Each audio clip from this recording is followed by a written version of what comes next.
మేషరాశి వారికి గ్రహస్థితులు ఎలా ఉన్నాయంటే, గురు భగవానుడు 3వ స్థానంలో, శని 12లో, రాహు 11లో, కేతు 5లో, కుజుడు మంగళుడు మేషరాశి అధిపతి. కొత్త దీని అంతకంటే అర్థమేంటి, శక్తి ఉంది, అవకాశం ఉంది, కానీ సమయం పూర్తిగా మీ వైపు లేదనేది గుర్తుపెట్టుకోవాలి.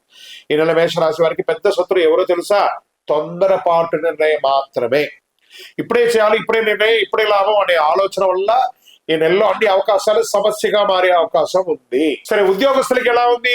స్త్రీ పురుషులు ఇద్దరికి వర్తిస్తుంది అనమాట. పని ఒత్తిడి పెరుగుతుంది, గుర్తు ఆలస్యం, అధికారులతో అభిప్రాయ భేదాలు చాలా ఉన్నాయి.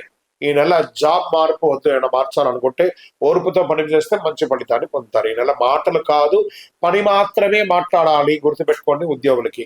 ఇక ఐటీ సెక్టార్ యొక్క ట్రేడింగ్ సెక్టార్ లో ఉన్న వాళ్ళకి అందరికీ కూడా కొంచెం జాగ్రత్తగా ఉండాల్సి ఉండవచ్చు. ఇంకా media, electronic media, printing media వాళ్ళకి అవకాశాలు వస్తున్నాయి, కానీ దాన్ని మీరే పోగొట్టుకుంటున్నారు, జాగ్రత్తగా ఉండాలి. మరి ఈ నెల మీకు ఎరుపు రంగు మరియు తెలుపు రంగు బాగా కలిసి వస్తుంది. అదృష్ట సంఖ్య 1 మరియు 9.